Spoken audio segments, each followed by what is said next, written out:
Намираме се в иконната зала на Бургаската художествена галерия, която близо 66 години се показват икони. Едни от най-ценните икони на България, съхранявани, пазени, описвани.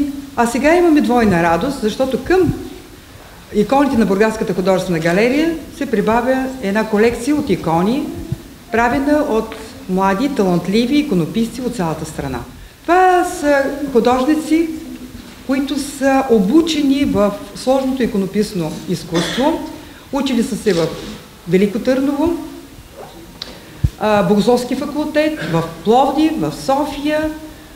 Това са хора, които обичат иконата. Иконата не е обикновена живопис, иска голямо познание, много тънкост в занаята, голямо преклонение пред образите на светите отци, светци, мъченици. И затова тук му е редното да споменем, да цитираме малко Ереминията на Дионисий, която започва така. Знаете, че Господ Бог своето Евангелие осъжда ония човек, който скрива таланта си, като му казва: лукави и лениви рабе, трябваше да внесеш своето сребро при банкерите, а аз след като вече се завърнеш, щях да получа моите пари заедно с лихвата. С това обращение на Дионисий към своите ученици е всъщност едно напомнение, че всеки, който има дарба от Бога, би трябвало да я развива, защото ще го питат за тази дарба. По-нататък Дионисий съветва своите ученици иконописци и знаете, че никой няма право да пристъпи към иконописването, ако е пройдоха, пияница, неморален човек. Тоест, вие трябва да спазвате пост, молитва, да изучавате светите писания, да имате преклонения, библейските текстове и така. Толкова много изисквания. И днес, когато говорих с участниците в тази изложба, те ми казаха същото. Не може със светско настроение, със светски дух да се гневлив, да се сърдит, с хиляди желания, преизпълнени гняв и да пристъпиш към дървото. Невъзможно е. Така че ние сме сред автори с много специално излъчване и богатството е 3 пъти по-голямо и с иконите, и с тяхното присъствие, и с нашето контактуване с тях. Искам да дам думата на Димчо Димчовски. Той като че ли богослов сте, нали? И богослов, и иконописец, има какво да каже, има да ни разкаже за самото обединение на българските иконописци в България. Първо искам да благодаря на госпожа Седларска за това, че отново ни приюти в Градската художествена галерия, която е и един много специален паметник, била е синагога, и тук има някаква символика, едно продължение на времената. Значи преминаваме от Стар Завет към Нов Завет. И ако в синагогата се проповядвали 10 конкретни Божи заповеди, то ние днес чрез иконата проповядваме една единствена абстрактна заповед, и това е заповедта на любовта. Христос казва: обичайте се. Това е нашето пожелание към всички бургазли за празник. И не само за празника, за всеки делник, който е даден от Бога. Защото иконата е не само прозорец към един друг свят. Тя е една друга реалност, която може би, и сигурен съм, е по-реална от нашето временно, днешно и минутно тленно съществуване, което минава и преминава, но 8-я ден, за който иконата свидетелства, денят, който няма изгрев, няма залез, ден невечерен, надникваме през иконата за това време, за тази вечност, защото ако Бога държи вечността, то безвремието държи сатаната.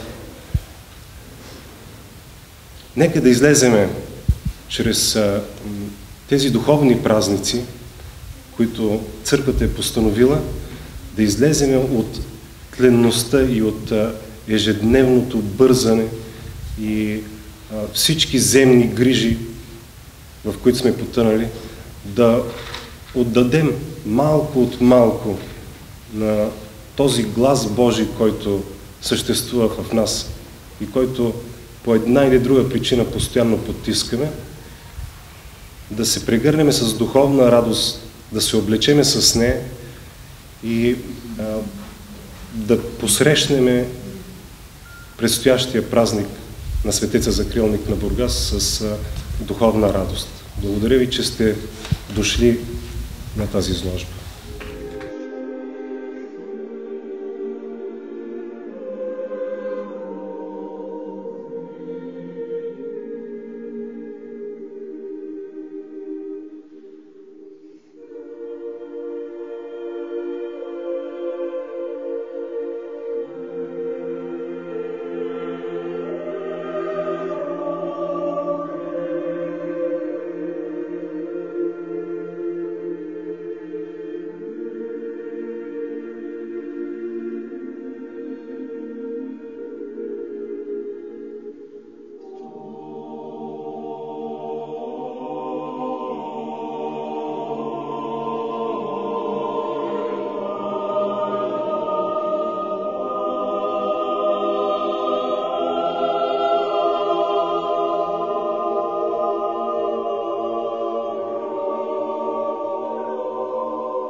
Тази изложба бе организирана в дълъг процес. От август месец се породи идеята, че Българското иконографско сдружение има възможност да се представи в Бургас, Велико Търново и във Варна.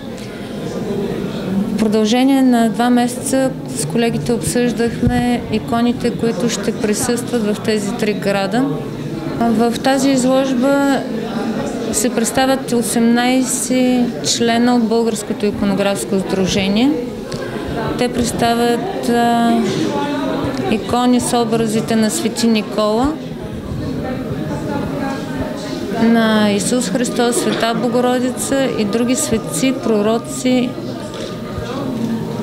и архиереи.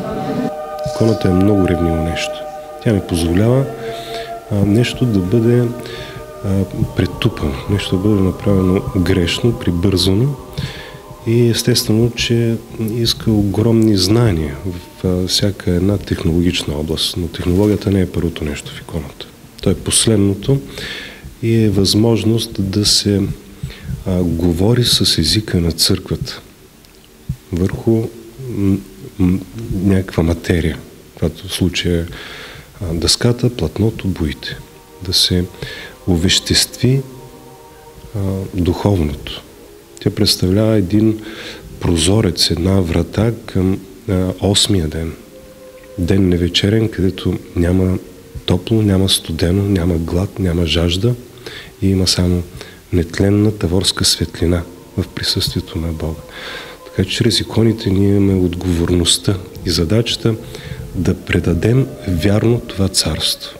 Царството на Отца и Сина и Светия Дух.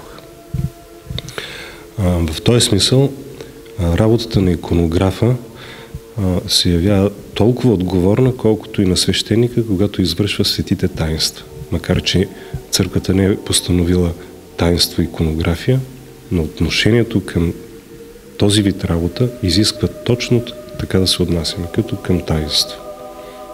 Искам да пожелая на всички бургазли и на всички българи весели коледни и новогодишни празници. Нека новата година донесе здраве, щастие и парично благоденствие в българските семейства, защото основно това се оказва, че липсва.